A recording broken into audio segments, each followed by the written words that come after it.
Octobre 1985. Ouando, jadis broussailleuse banlieue de Porto Novo, la capitale du Bénin. Sur l'hectare de terre octroyé par le gouvernement de la République populaire du Bénin d'alors, Godfrey Nzamdjo, un jeune, encore trentenaire à l'époque, posa ses valises en provenance des États-Unis d'Amérique. Pour la cause de l'Afrique, il venait ainsi de sacrifier son rêve de devenir grand professeur d'université en électronique et informatique. En Californie, je me suis rendu compte que ça n'allait pas.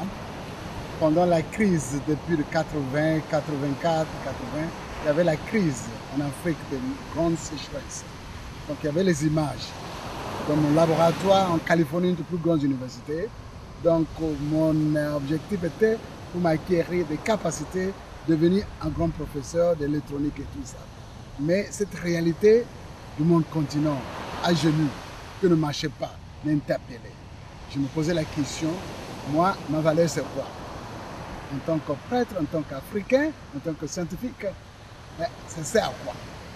Je suis allé en Afrique du Sud, au Nigeria, Libéria, Kenya. J'étais bouleversé parce que j'ai découvert que l'Afrique était tellement riche, les possibilités énormes que vous voyez partout. Et je me posais la question, pourquoi ce continent tellement doté des ressources humaines énormes, des ressources naturelles énormes? Pourquoi?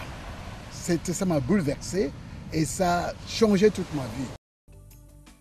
Prêtre de Jésus-Christ dans l'ordre des prêcheurs, la congrégation des prêtres dominicains, docteur en électronique, en microbiologie et en sciences de développement, ce jeune brillant professeur d'informatique de la grande université Loyola Marymount University de Los Angeles en Californie n'était habité que par une seule conviction au moment de son retour en Afrique, son continent d'origine. Pour lui, l'Afrique n'est pas seulement un continent miné par la pauvreté, ravagé par les guerres, meurtri par la famine et les graves crises, comme le laissent croire les images souvent diffusées en boucle sur les médias internationaux. L'impérieuse nécessité de présenter à la face du monde une nouvelle image de l'Afrique qui relève la tête s'imposait alors.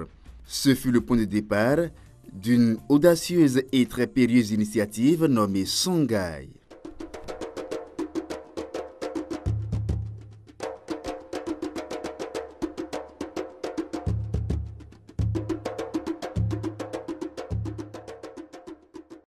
Donc Songhai, c'est une combinaison de notre histoire, l'appel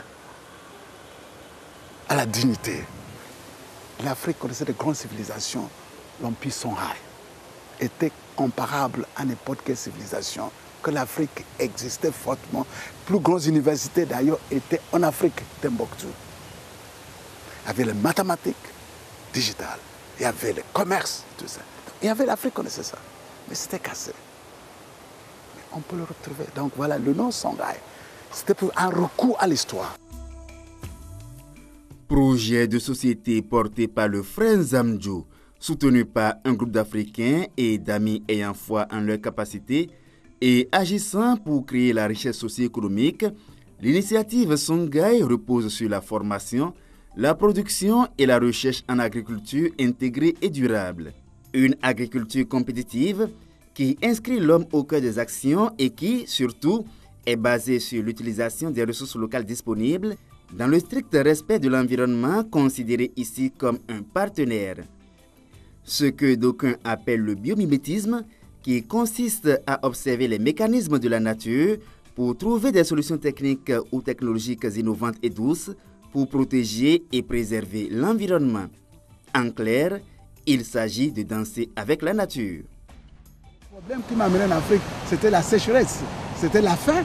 J'ai dit, on ne peut pas démarrer sans l'agriculture.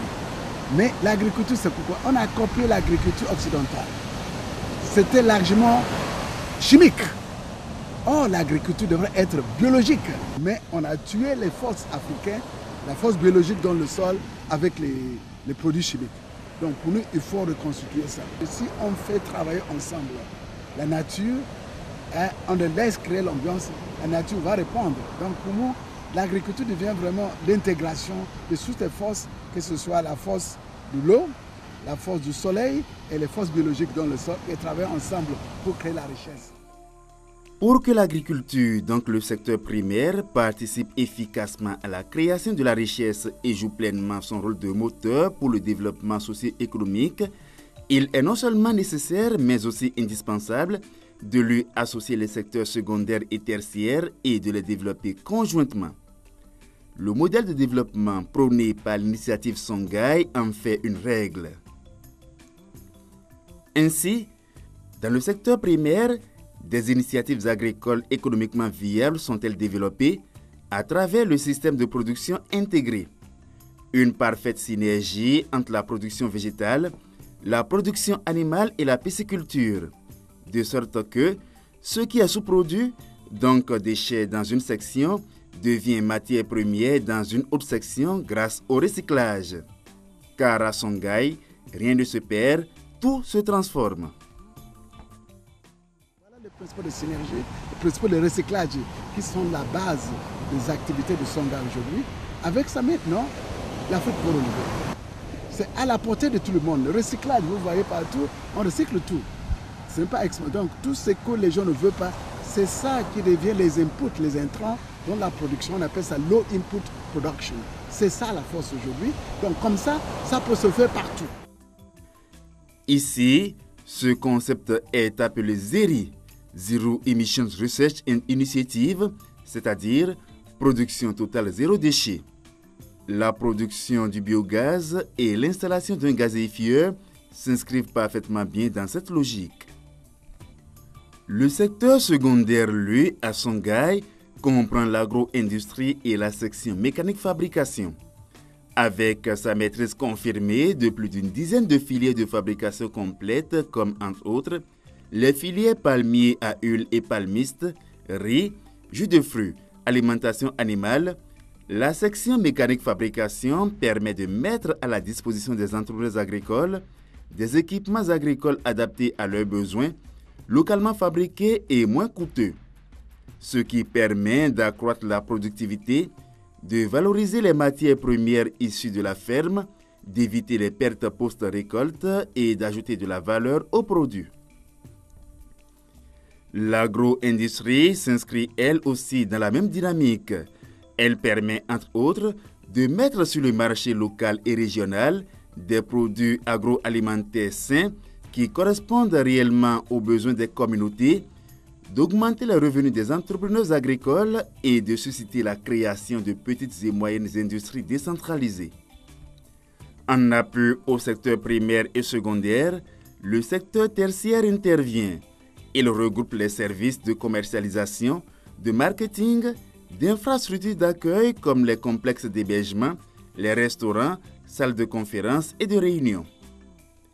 Il prend également en compte bien des services comme les transports, les technologies de l'information et de la communication et surtout la formation fonctionnelle des ressources humaines.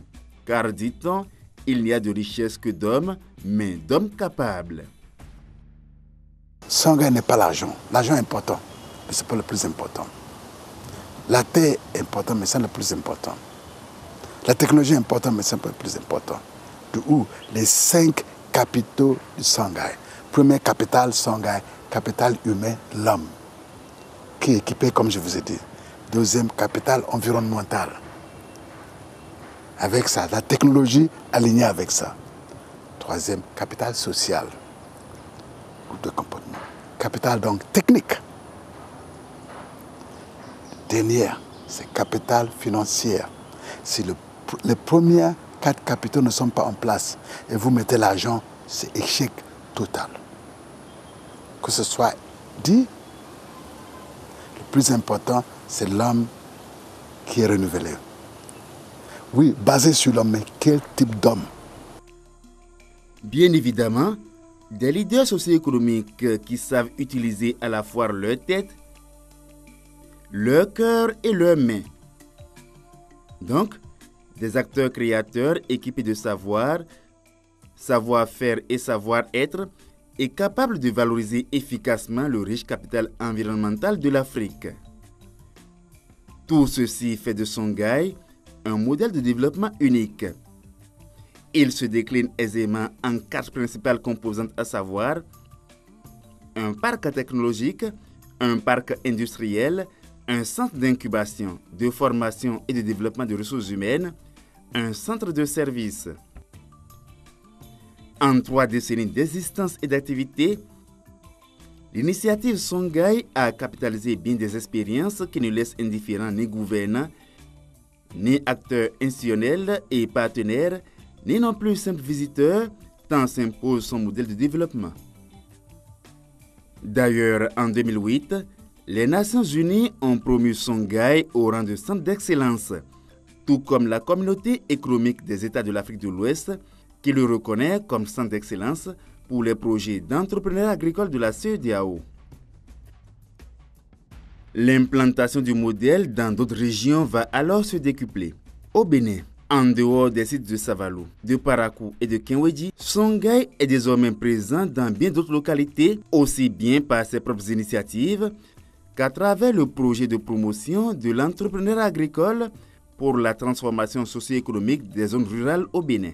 Au-delà des frontières du Bénin, le modèle Songhai trône fièrement dans plusieurs États de la République fédérale du Nigeria. Dans le cadre du projet régional Songhai, il est prévu qu'il serait répliqué dans plusieurs autres pays sur le continent. Avec plus de 3000 entrepreneurs socio-économiques formés en cycle long, sans compter les milliers de stagiaires issus des pays du monde, plus de 2000 entrepreneurs socio-économiques installés à leur propre compte et organisés en réseau, plusieurs centres opérationnels au Bénin et en Afrique, plusieurs organisations et institutions partenaires, une agriculture biologique qui danse avec la nature, un éventail de solutions techniques simples toujours contextualisées, des ressources humaines équipées techniquement, moralement et spirituellement, le modèle de développement prôné par l'initiative Songhai, modèle fondé sur le concept des villes rurales vertes et l'économie de communion, est la réponse adéquate aux 3 principaux défis de l'Afrique: l'environnement, la sécurité alimentaire et l'emploi des jeunes, pour faire reculer la pauvreté. La pauvreté, ça veut dire quoi? La pauvreté n'est pas une maladie comme le palu, comme le malaria, qu'on peut guérir avec les médicaments, mais c'est notre incapacité de tout d'abord voir ces possibilités et développer les capacités de les exploiter, de les canaliser pour créer les richesses qui correspondent à nos besoins et désirs. Pour moi, c'était simple. La pauvreté ne vit alors que dans les communautés en panne d'inspiration. L'incapacité des Africains à saisir les opportunités et profiter des potentialités qu'offre notre riche capital environnemental et humain reste donc le principal handicap à notre marche vers le développement. Avec l'initiative Songhai, le sort de la pauvreté en Afrique est en train d'être conjuré. La soutenir en dupliquant partout le modèle reste alors le moyen le plus sûr d'y parvenir.